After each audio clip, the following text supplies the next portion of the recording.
네, 오늘 함께 나누실 말씀 다니엘서 3장의 말씀을 같이 보시면서 특별히 오늘 다니엘서 3장은 느부갓네살 왕이 그 다니엘의 세 친구에게 절하지 않음으로 말미암아 그 보복을 하는 장면이 나오는데요. 제가 한 다니엘서 3장 4절부터 해서 좀 중요한 구절들을 읽고 말씀을 나누겠습니다. 다니엘서 3장 4절부터 보면 선포하는 자가 크게 외쳐 이르되 백성들과 나라들과 각 언어로 말하는 자들아 왕이 너희 무리에게 명하시나니 너희는 나팔과 피리와 수금과 사명금과 양금과 생황과 및 모든 악기 소리를 들을 때 엎드려 느부갓네살 왕이 세운 금신상에게 절하라. 누구든지 엎드려 절하지 아니하는 자는 즉시 맹렬히 타는 풀무에 던져 넣으리라 하였더라. 이 구절은 또 이 본문은 여러분들이 잘 아시기 때문에 느부갓네살 왕이 자신의 그 신상을 세워놓고 절을 하라고 강요를 하는 그런 장면입니다. 그런데 다니엘의 세 친구가 그것을 이렇게 거절하는 그런 장면이죠. 그래서 다니엘서 3장 12절에 보면은 이제 몇 유다 사람 사드락과 메삭과 아벳느고는 왕이 세워 바벨론 지방을 다스리게 하신 자이거늘 왕이여 이 사람들이 왕을 높이지 아니하며 왕의 신들을 섬기지 아니하며 왕이 세운 금신상에게 절하지 아니하나이다. 그때 이제 이 사람들이 끌려오죠. 13절 느부갓네살 왕이 노하고 분하여 사드락과 메삭과 아벳느고를 끌어오라고 말하며 드디어 그 사람들을 왕의 앞으로 끌어온지라. 느부갓네살이 그들에게 물어 이르되 사드락 메삭 아벳느고야 너희가 내 신을 섬기지 아니하며 내가 세운 금신상에게 절하지 아니한다 하니 사실이냐.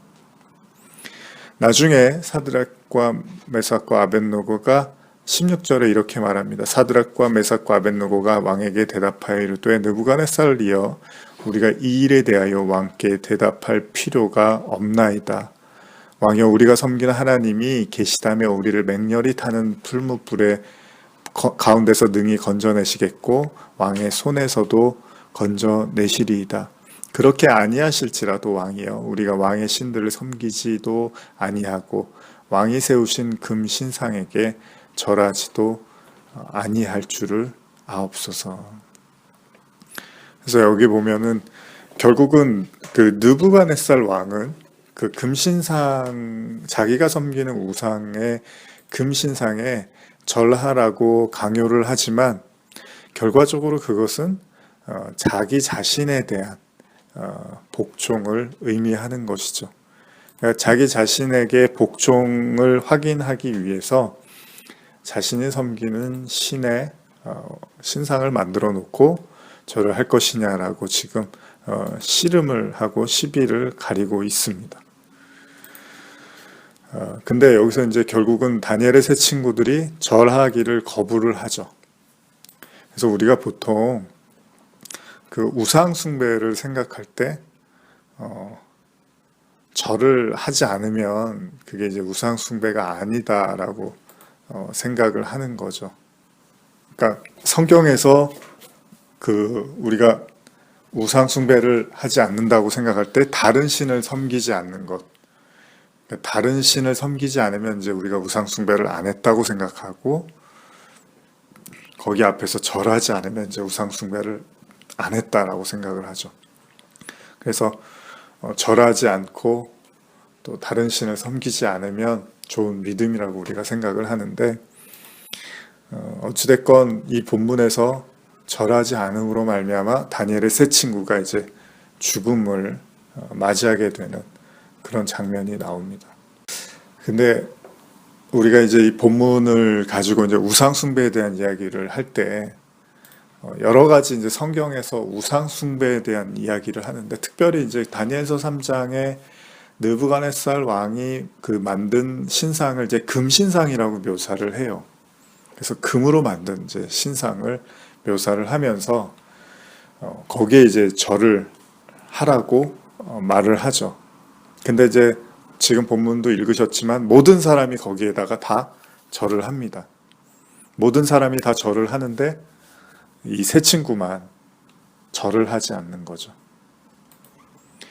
그리고 나서 이 세 친구에게 그 7배나 뜨거운 이제 풀무불에 들어가게 되는 거죠. 그러니까 이 본문을 잘 생각해 보면 금신상, 그러니까 우상에게 절하지 않으면 죽음과 같은 고통을 당하게 되는 그런 내용들을 담고 있고, 그러나 그 죽음과 같은 고통 속에서 하나님의 아들과 같은 그 하나님의 아들이라는 은혜로 이렇게 살아나게 되는, 그래서 하나님의 아들의 은혜, 그 도움으로 살아나게 되는 것이 다니엘서 3장의 마지막 이제 이야기죠. 그러면 우상 숭배가 무엇일까? 우상 숭배가 무엇일까? 과연 이 본문이 그러니까 절을 하고 안 하고의 이제 이런 이야기만을 하는 것일까? 근데 여기 보면은 좀 성경이 재밌을 만큼 그 계속 반복되는 용어들을 쓰고 있습니다. 그래서 3장 2절도 보면은 느부갓네살 왕이 사람을 보내 총독과 수령과 행정관과 모사와 재무관과 재품관과 법률사 각 지방 모든 관원을 이런 표현이 나오고요. 3장 5절에서도 너희는 나팔과 피리와 수금과 사면금과 양금과 이런 표현들이 계속 반복해서 등장을 합니다. 그러니까 굳이 이렇게 반복하지 않아도 될 것 같은데 계속 반복을 하는데, 이게 뭐냐 하면 모든 것을 표현하기 위한 거겠죠. 그러니까 모든 사람이 다 그렇다라는 거예요. 모든 사람이 다 그냥 절을 하더라는 거예요. 그 느부갓네살 왕의 금신상에 모든 사람이, 그러니까 그게 금신상이 어떤 것이 중요한 게 아니라 모든 사람이 하나님이 아닌 다른 신상에 경배를 하더라는 거죠. 계시록 13장 8절에 보면 이런 표현이 나와요. 죽임을 당한 어린 양의 생명책에 창세 이후로 이름이 기록되지 못하고 이 땅에 사는 자들은 다 그 짐승에게 경배하더라, 이런 표현이 나옵니다. 그래서 계시록도 보면은 자유자나 부유한 자나 지식인이나 이런 표현을 계속 쓰는 게, 이게 이제 뭘 강조하냐면 모든 사람이 예외 없이 다 경배를 하더라는 거예요. 그래서 우리가 그러면 어떤 마지막 때가 되면은 하나님을 안 섬기고 다른 신을 섬기겠구나라고 오해들을 하고 생각을 많이 하는데, 근데 그런 성경에서 단순히 그런 의미를 전달하는 것이 아니라 우리가 이미 말씀에서도 많이 나눴지만은 바알 신이라는 것이 하나님의 이름을 그 풍요의 신으로 해석한 것을 바알 신으로 이제 이야기를 했잖아요. 그러니까 하나님을 부르곤 있는데 그 하나님을 풍요의 신으로, 그러니까 부의 상징으로 이해하고 있으면 그거를 우상을 섬기는 걸로 우리가 이야기를 많이 나눴습니다. 이미 여러 차례. 그러다 보니까 지금 이 느부갓네살 왕이 금신상에게 절을 하라는 것도 금이 굳이 나오는 거예요, 거기에서. 그러니까 인간이 결국은 붙잡을 수 있는 거는 금밖에는 없으니까 그 금신상, 그래서 금신상이라고 표현을 하지만 어떤 신이라고 굳이 설명을 하질 않아요. 그냥 금신상이라는 표현을 쓰고 있는 거죠. 물론 그 느부갓네살 왕이 섬겼던 어떤 신, 그러나 그거보다 더 중요한 건 금신상이라는 거예요. 그러니까 우리가 이 세상을 살아나가기 위해서 경배하고 절할 수밖에 없는 어떤 실체를 그 물질로서 표현하는 것이 금신상인 거죠. 그래서 그걸 우상숭배로 지금 이제 표현을 하고 있는데, 중요한 건 지금은 어떤 거죠? 그거를 뭐라고 저희가 얘기하죠? 만몬이라고 얘기를 하죠. 만몬. 물질에 사로잡혀 있는 그 노예로서의 인간. 그래서 그 물질 앞에서는 절하고 경배할 수밖에 없는 인간. 그러니까 우리가 꼭 절을 해야지 절을 한 게 아니잖아요.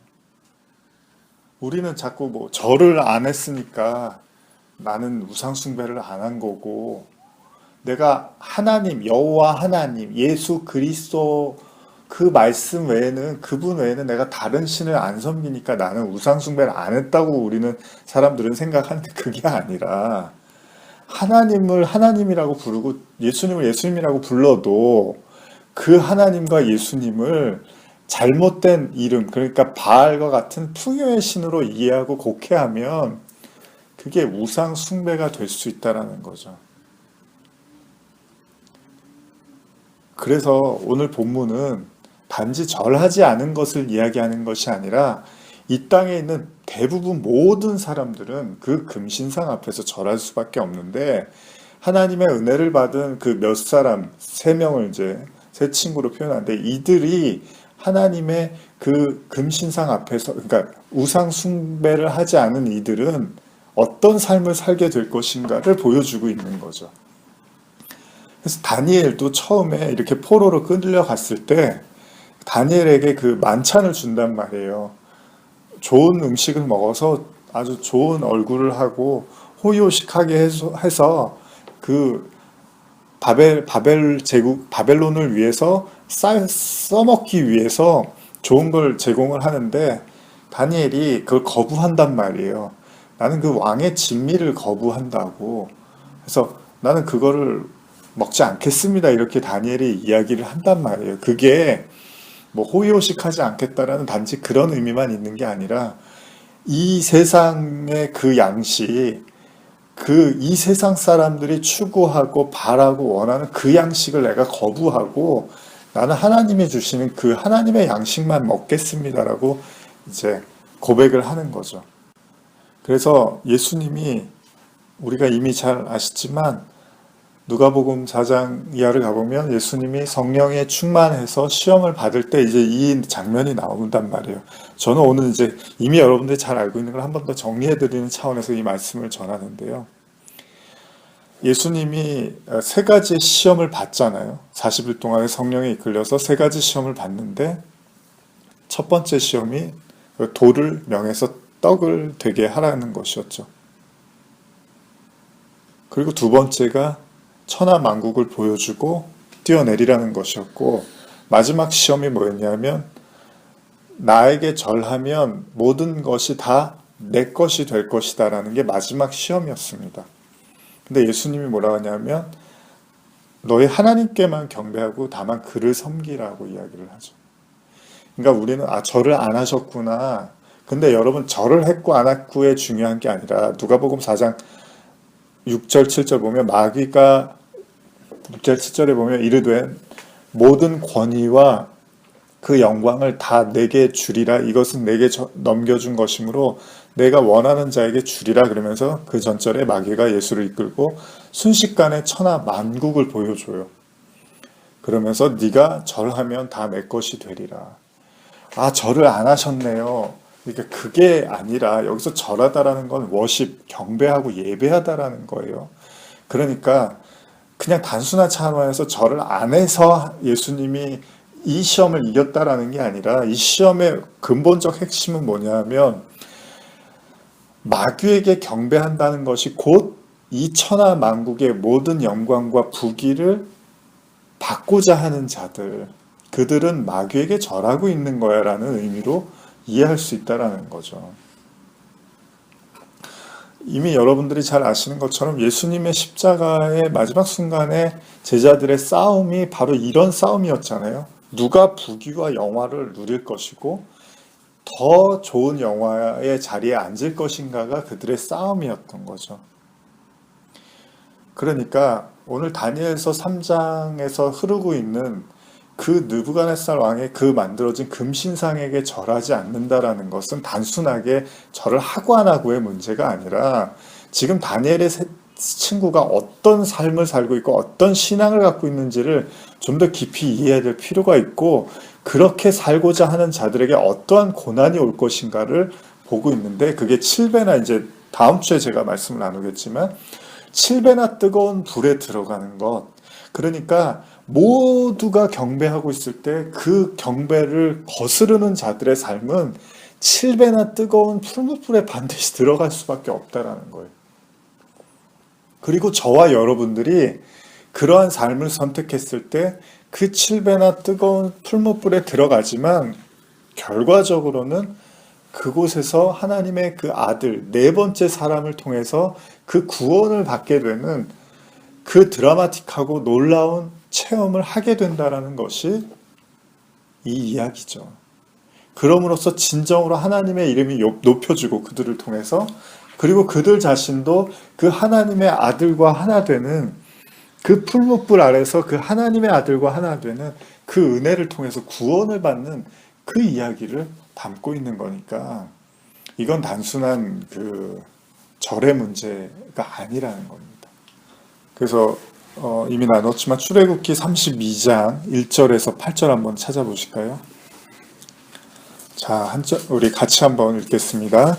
백성이 모세가 산에서 내려옴이 더딤을 보고 모여 백성이 아론에게 이르러 말하되 일어나 우리를 위하여 우리를 인도할 신을 만들라.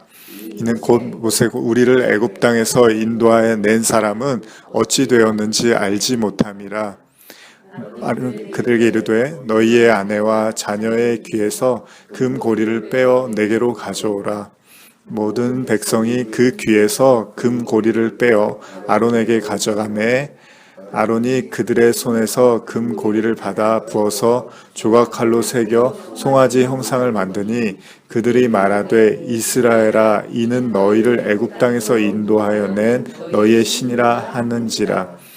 아론이 보고 그 앞에 제단을 쌓고 이에 아론이 공포하여 이르되 내일은 여호와의 절이리라 하니 이튿날 그들이 일찍이 일어나 번제를 드리며 화목제를 드리고 백성이 앉아서 먹고 마시며 일어나서 뛰놀더라. 여호와께서 모세에게 이르되 너는 내려가라. 내가 애굽 땅에서 인도하여 낸 내 백성이 부패하였도다. 그들이 내가 그들에게 명령한 길을 속히 떠나 자기를 위하여 송아지를 부어 만들고 그것을 예배하며 그것에게 제물을 드리며 말하기를 이스라엘아 이는 너희를 애굽 땅에서 인도하여 낸 너희의 신이라 하였도다. 그러니까 모세가 사라진 이스라엘 백성들이 불안하고 초조함을 통해서 금 송아지 형상을 따라서 금 송아지를 만들게 되는 거죠. 근데 뭐 그게 이제 꼭 금송아지라고 할 수도 있고 송아지한테 이제 금을 이렇게 덧입히는 뭐 귀걸이를 거기다 이제 금을 막 덮어버린 거죠. 이게 이제 그 출애굽기에서 일어난 사건이죠. 이제 그 홍해 사건 이후에 모세가 하나님을 만나러 올라가고 일어나는 일들이죠. 이때 모세도 그 하나님을 만나는, 그러니까 예수님이 금식을 하고 있을 때 지금 이런, 그러니까 우상 숭배에 대한 이야기를 하죠. 마귀가 세상의 것을 너에게 주겠다. 40일 금식 동안에 일어났던 일인데, 마찬가지로 모세도 시내산에서 하나님을 만나는 과정 속에서 지금 세상을 보는 거예요. 그러니까 모세가 세상을 보는 거죠. 그 하나님의 그 만남 속에서의 세상을 보니까 세상 사람들은 하나님의 형상을 금으로 보고 있더라는 거예요. 이게 결국은 물질과 풍요의 신으로 이해하고 있는 거죠. 이게 모세가 하나님을 만나는 곳에서 일어나요. 그때 모세가 뭐냐면 중보를 하죠. 그 다음 절인데 한번 읽어주실까요? 찾으신 분 있으면. 9절부터 우리 같이 한번 읽어볼까요? 여호와께서 또 모세에게 이르시되 내가 이 백성을 보니 목이 뻣뻣한 백성이로다. 그런즉 내가 하는 대로 두라. 내가 그들에게 진노하여 그들을 진멸하고 너를 큰 나라가 되게 하리라. 모세가 그의 하나님 여호와께 구하여 이르되 여호와여 어찌 그 큰 권능과 강한 손으로 애굽 땅에서 인도하여 내신 주의 백성에게 진노하시나이까. 어찌하여 애굽 사람들을 일으키기를 여호와가 자기 백성을 산에서 죽이고 지면에서 진멸하려는 악한 의도로 인도하여 내었다고 말하게 하시려 하나이까. 주의 맹렬한 노를 그치시고 뜻을 돌이키사 주의 백성에게 이 화를 내리지 마옵소서. 자, 이렇게 이야기를 합니다. 13절도 제가 읽어드리면 주의 종 아브라함과 이삭과 이스라엘을 기억하소서. 주께서 그들을 위하여 주를 가리켜 맹세하여 이르시기를 내가 너희 자손을 하늘의 별처럼 많게 하고 내가 허락하는 이 온 땅을 너희 자손에게 주어 영원한 기업이 되게 하리라 하셨나이다. 그때 여호와께서 뜻을 돌이키사 말씀하신 화를 그 백성에게 내리지 아니하시니라. 그러니까 뭐 우리가 이 구절도 아주 오래전에 얘기를 나눴지만 모세가, 그러니까 하나님이 봤을 때 세상은 어떻게 지금 묘사하고 있냐면, 그들은 하나님을 섬긴다고 말을 하지만 금을 섬기고 있다라는 거예요. 그러니까 자기가 만들어낸 형상의 하나님, 그게 금입니다. 그게 단적으로 표현할 때 금이에요. 느부갓네살도 결국은 자기가 어떤 우상을 섬기는 것처럼 말하지만 결국은 금을 섬기는 자기 자신으로서의 우상이란 말이죠. 그러니까 결국 자기 말 듣고 자기 원하는 대로 하고 자기가 세상의 왕 되고 자기 마음대로 살게끔 할 수 있는 그 우상. 그러니까 나를 지지해주고 나를 지탱해주고 나를 편들어주는 우상. 그러니까 하나님이 그게 괘씸하고 불쾌한 거예요. 그러니까 모세가 그걸 안 거예요. 그러니까 시내 산에서 하나님을 만난 모세가 세상 사람들이 하나님 잘못 알고 있네. 그러니까 하나님이 그지? 그러니까 내가 저거 멸해야 돼.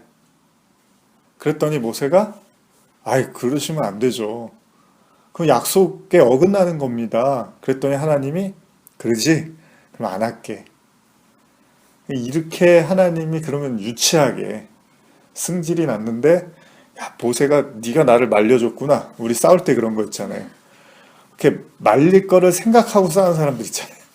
내가 화가 나서 막 때리진 않을 건데 때리는 척을 하면 말리겠지라고 하면서 막 그냥 그러면서 얼버무리 되고 그게 어떤 이제 이렇게 익숙해져 있는 하나님이 그냥 한번 화내면 모세가 말리겠지. 그건 아니잖아요. 반대로 화가 막 났는데 모세가 말려서 참자 이렇게 되는 그럼 모세가 더 하나님보다 더 성숙한 사람이니까 그건 아니잖아요. 그럼 뭡니까? 지금 하나님이 모세에게 보여주는 거죠. 너 봐봐라.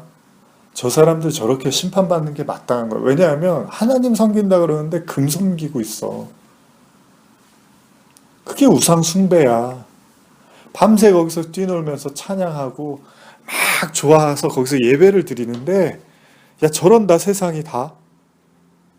그래서 우리 이미 말씀 많이 나눴지만 그래서 하나님이 그 받지 않는 예배를 얘기하고 질렸다고까지 얘기를 해요. 너희들의 예배에 내가 구역질이 난다고까지 얘기를 하잖아요. 그게 아니 어떻게 제대로 된 놈이 없다라는 거예요. 그리고 그게 느부갓네살에서도 이야기로 나오고 있고요. 또 아까 계시록 13장 8절에서 제가 이 세상 모든 사람이 거기에 다 절하더라는 거예요. 그 잘못된 하나님, 금신상으로 만들어진 그 하나님. 그래서 자꾸 뭐 자유자나 뭐 부유한 자나 지식인이나 뭐 이런 얘기가 나오고 그 다니엘 3장에서도 그 얘기를 자꾸 쓰는 거예요. 막 뭐 어디에서 전국에 있는 사람들 다 호칭을 부르고 그들의 어떤 그걸 다 하나씩 이렇게 나열하고 열거하는 게 예외가 없다라는 거예요, 이 세상에. 근데 하나님의 은혜를 받은 그들만 그걸 거절하더라는 거예요. 골로새서 3장 1절에서 5절 한번 찾아보실까요? 이 부분도 제가 여러분들하고 좀 깊이 나누고 싶은 부분인데 골로새서 3장 1절에서 5절입니다. 같이 한번 읽어보겠습니다. 시작. 그러므로 너희가 그리스도와 함께 다시 살리심을 받았으면 위의 것을 찾으라. 거기는 그리스도께서 하나님 우편에 앉아 계시니라. 자, 우리가 골로새서를 잘 보지 않다 보니까 찾는 데 시간이 걸릴 수 있습니다. 다시 한번 우리 3장 1절에서 5절까지 한번 더 읽어볼까요? 시작. 그러므로 너희가 그리스도와 함께 다시 살리심을 받았으면 위의 것을 찾으라. 거기는 그리스도께서 하나님 우편에 앉아 계시느니라. 위의 것을 생각하고 땅의 것을 생각하지 말라. 이는 너희가 죽었고 너희 생명이 그리스도와 함께 하나님 안에 감추어졌음이라. 우리 생명이신 그리스도께서 나타나실 그때 너희도 그와 함께 영광 중에 나타나니라. 그러므로 땅에 있는 지체를 죽이라. 곧 음란과 부적과 사욕과 악한 정욕과 탐심이니 탐심은 우상 숭배니라. 땅의 거를 죽여라. 제가 이 본문을 통해서 던지고 싶은 질문. 위의 거를 찾으라는 게 무슨 말일까요?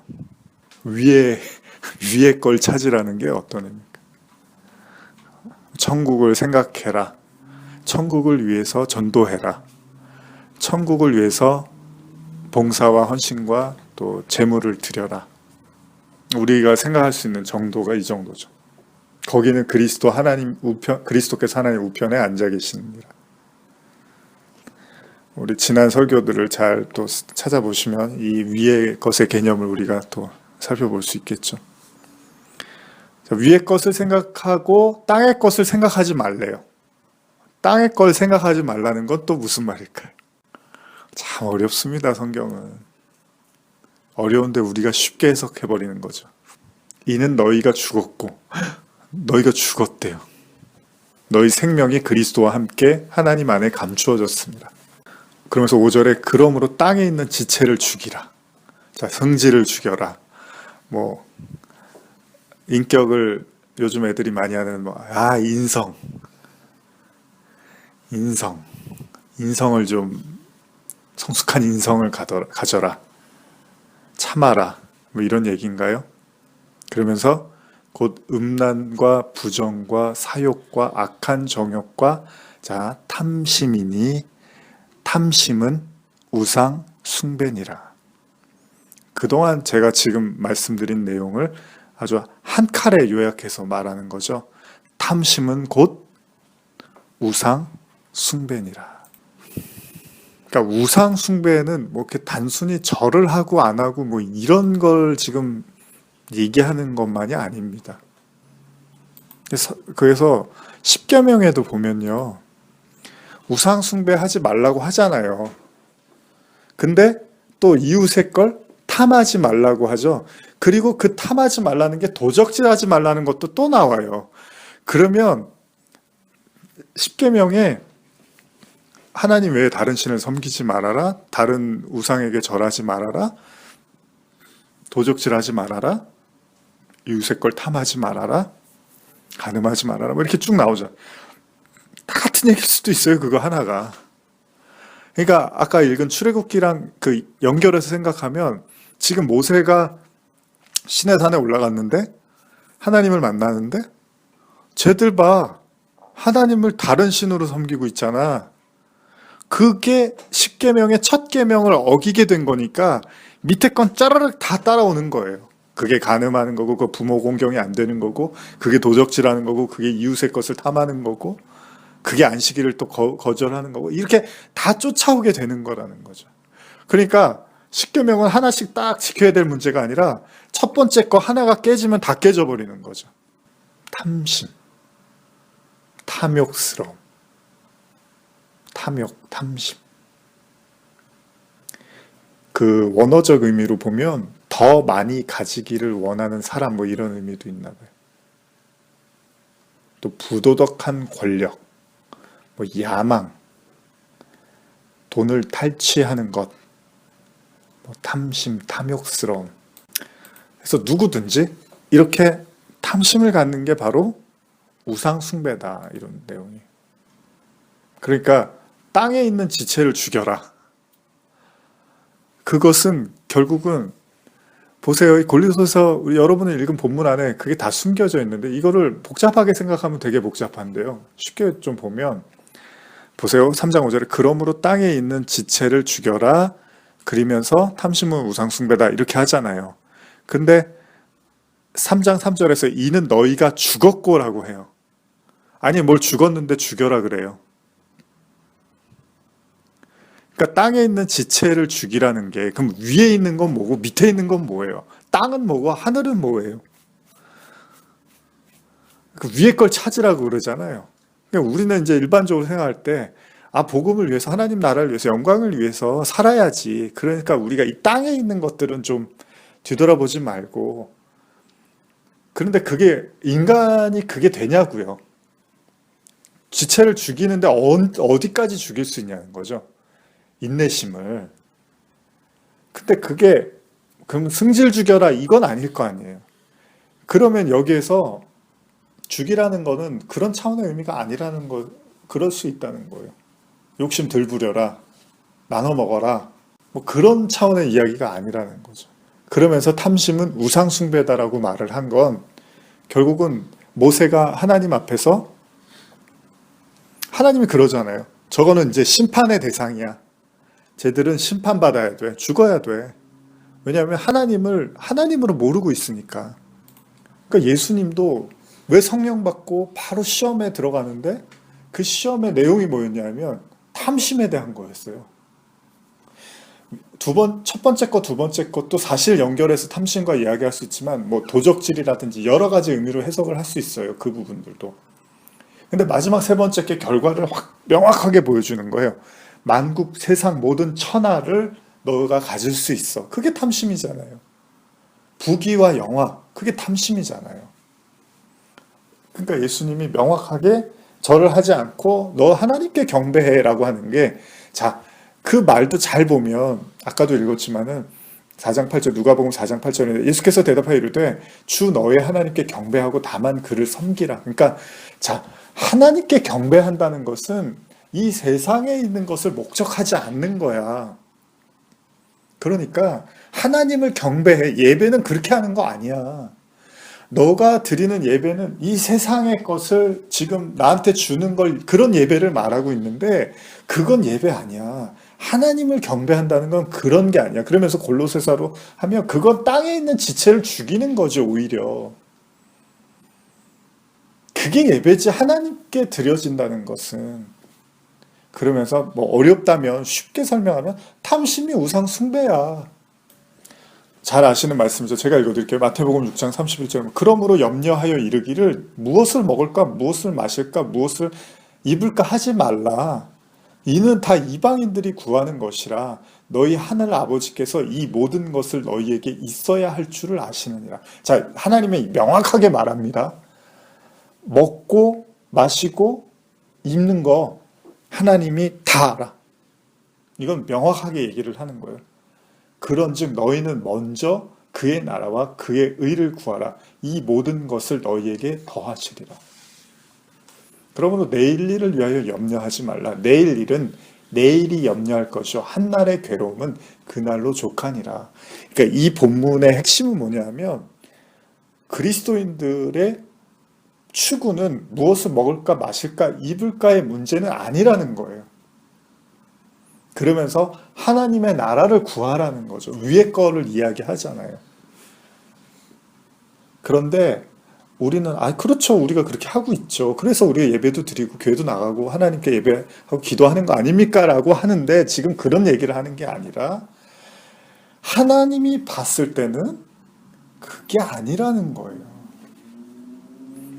우리의 마음에 그 만몬, 그 탐욕으로, 그 탐심으로서의 예배가 계속해서 우리는 작동하고 작용하고 있기 때문에 그 탐욕을 죽여야 되는데 그걸 어떻게 죽입니까? 고행을 해서 죽일 수 있는 게 아니라, 그래서 골로새서도 아주 그냥 쉽게 너희가 죽었어라고 얘기를 하는 게, 자 보십시오. 그 탐욕을 가지고 사는 삶 자체가 이미 죽어 있는 삶이라는 거죠.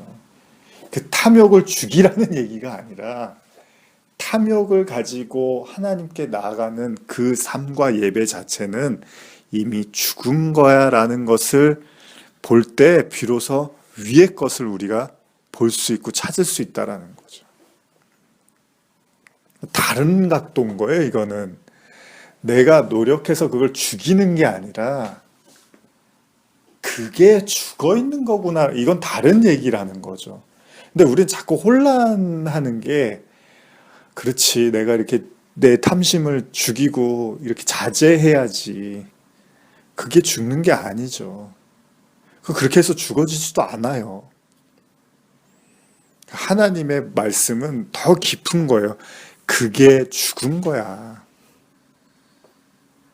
그래서 살리심을 받아야 되는 거야, 쪽으로 가야 되는 거예요.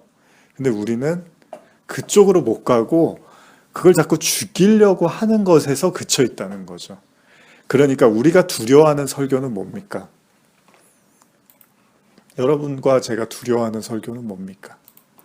요한복음 3장 19절인데요. 제가 읽어드릴게요. 요한복음 3장 18절에서 그를 믿는 자는 심판을 받지 아니하고, 자 3장 17절부터 3장 16절부터 제가 하나님이 세상을 이처럼 사랑하사 독생자를 주셨으니 이는 그를 믿는 자마다 멸망하지 않고 영생을 얻게 하려 하심이라. 하나님이 그 아들을 세상에 보내신 것은 세상을 심판하려 하심이 아니요 그로 말미암아 세상이 구원을 받게 하려 하심이라. 그를 믿는 자는 심판을 받지 아니하는 것이요 믿지 아니하는 자는 하나님의 독생자의 이름을 믿지 아니함으로 벌써 심판을 받은 거라는 거예요. 이거는 우리는 믿지 않았으니까 심판을 받을 거야. 너 지금 잘 살고 떵떵거리는 것 같지? 근데 너 하나님을 안 믿었으니까 넌 나중에 심판 받을 거야가 아니라는 거예요. 근데 우리는 물질이라는 관념에 사로잡혀 있다 보니까 제가 물질적으로 잘 살고 여유가 있고 문제가 없으면 그게 잘 사는 거라고 믿고 있기 때문에 너는 나중에 심판 받을 거야. 지금 너는 모를 거야. 왜? 넌 잘 살고 있으니까 나보다. 근데 그게 아니라 그가 이미 심판을 받고 있다고 성경은 말하고 있다는 거죠. 그리고 믿는 자는 이미 심판을 받지 않는다는 거예요. 그거는 나중의 문제. 근데 우리는 이 물질에 사로잡혀 있기 때문에 그래서 우리가 성경 보면 그러잖아요. 선지자들이 저 사람들은 왜 저렇게 잘 삽니까? 난 하나님 믿는데 이렇게 못 살고 이런 얘기들을 막 하잖아요. 근데 그게 아니라 그들이 이미 심판을 받고 있다는 것을 우리가 보지 못한다는 건 결국 우리도 지체를 죽이지 못하고 있다는 거예요. 그래서 저들은 잘 살고 있고 나는 못 살고 있는 게 아니라는 거예요. 그럼 7배나 뜨거운 풀무불에 들어가는 건 저주받은 인생이고 우상한테 절해갖고 아무런 터치를 안 받는 거는 심판 안 받은 인생이 아니라는 거예요. 근데 이걸 우리는 못 벗어나다 보니까 우리는 지체를 죽이는 쪽으로 자꾸 가려고 하는 거죠.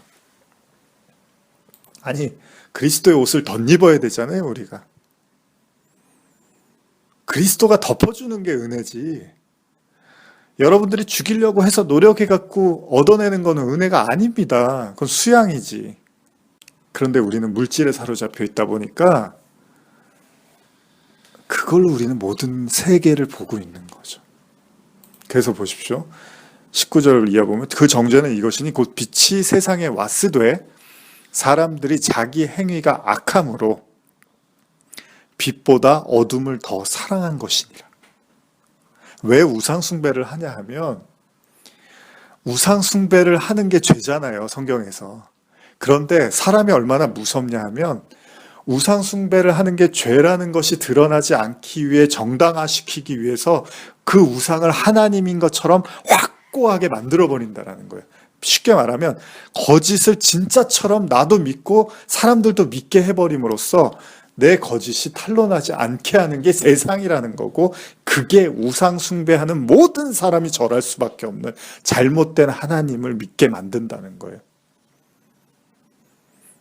가끔 재미없는 영화, 좀 봐야 될까 말아야 될까 하는 영화를 우리가 애매할 때 들어가서 인터넷에 그 평점이라든지 댓글을 봅니다. 그럴 때 빠짐없이 나오는 글들이 있어요. 재미없는 영화 밑에 달려있는 댓글은 나 혼자 죽기 싫어. 너도 봐야 돼. 뭐 이런 글들을 올려놓는단 말이죠. 이게 거짓인데 거짓이 거짓으로서 드러나지 않게 하기 위해서 진실한 것, 진정성을 갖게끔 하게 하고 그것이 마치 진실인 것처럼 호도함으로 믿게 함으로써 내 거짓도 감출 수 있는 거죠. 그래서 그 정죄는 이것이니 곧 이 빛이 세상에 왔으되 사람들이 자기 행위가 악함으로 빛보다 어둠을 더 사랑하게 하고요. 악을 행하는 자마다 빛을 미워하나니 빛으로 오지 아니하나니 이는 그 행위가 드러날까 하며. 우리말 성경을 읽어드리면 그 심판은 이것인데 곧 빛이 세상에 왔지만 사람들은 자기 행위가 악하기 때문에 빛 대신 어둠을 사랑한 것이다. 악을 행하는 사람마다 빛을 미워하고 자기 행위가 드러날까 두려워해 빛으로 나오지 않는다. 현대어 성경을 보면 그들은 어둠 속에서 죄짓기를 즐기고 하늘의 빛을 싫어한다. 자기들의 죄가 드러나서 수치를 당할까 봐 빛을 멀리한다. 우린 자꾸 이거를 1차적으로 교회를 안 나오고 하나님을 안 믿는 그런 것. 지금 여러분 구약 성경은 이스라엘 백성에게 쓰여진 책입니다. 교회를 안 다니고 하나님을 모르는 사람한테 쓰여진 책이 아니란 말이에요. 구약은 하나님의 백성들에게 쓰여진 책이에요. 자꾸 우리는 그거를 뭐 하나님 안 믿는 사람하고 뭐 교회 안 나오는 사람들은 이런 삶이고 우리는 이미 빛으로 들어왔다고 자꾸서 얘기를 한단 말이에요. 그러니까 우상 숭배는 탐심이라고 말을 하고 결국은 그 탐심을 정당화시키려고 하는 인간들은 그러한 예배를 만들고 그러한 금송아지를 세워놓고 그걸 찬미하고 찬양하고 예배하면서 많은 사람들을 그렇게 모두가 그냥 그렇게 절하게끔 만드는 거죠. 에베소서 5장 5절에 보면 너희도 정녕 이것을 알거니와 음행하는 자나 더러운 자나 탐하는 자 곧 우상 숭배자는 다 그리스도와 하나님 나라에서 기업을 얻지 못하리니 이렇게 기록되어 있습니다. 다음 시간에 이제 계속해서 말씀을 나누겠지만 우리는 다니엘서 3장을 가지고 많은 이야기들을 볼 수 있어요. 아주 중요한 내용들을 살펴볼 수 있어요. 느부갓네살 왕의 금신상 그리고 7배나 뜨겁다라는 그 7배의 개념. 왜 7배라는 개념? 성경에 계속 등장하고 있는 7이라는 그런 개념들을 통해서 우리에게 무엇을 말씀하시고자 하는가. 그리고 그 이후에 그 세 친구가 그 불에 들어감으로써 하나님의 아들과 같은 사람이 나타나고 구원받는 아주 중요하고 어떻게 보면 그 알짜배기를 모아놓은 그런 책, 그런 장으로서 우리는 다니엘서 3장을 볼 수가 있는데 오늘은 여기까지 우리가 말씀을 나누려고 하는데 여러분들도 한번 잘 생각해 보십시오. 과연 우상 숭배, 과연 나는 절하지 않고 있는가? 과연 나는 진짜 하나님께 경배하고 있는가? 저는 다른 신은 섬기지 않는데요. 그게 아니라 그렇게 간단한 문제가 아니라 과연 여러분들이 섬기고 있는 신이 하나님이 모세한테 저 심판받아야 돼 저들 예배 열심히 드리고 밤새 찬양하고 예배 드리는데 저거는 심판의 대상이야. 만몬으로서 하나님인가? 우리가 잘 아는 구절 한번 읽고 마치겠습니다. 마태복음 6장 24절과 25절 읽고 마치겠습니다. 같이 읽겠습니다. 시작. 한 사람이 두 주인을 섬기지 못할 것이니 혹 이를 미워하고 저를 사랑하거나 혹 이를 중히 여기고 저를 경히 여김이라. 너희가 하나님과 재물을 겸하여 섬기지 못하므라. 그러므로 내가 너희에게 이르노니 목숨을 위하여 무엇을 먹을까 무엇을 마실까 몸을 위하여 무엇을 입을까 염려하지 말라. 목숨이 음식보다 중하지 아니하며 몸이 의복보다 중하지 아니하냐.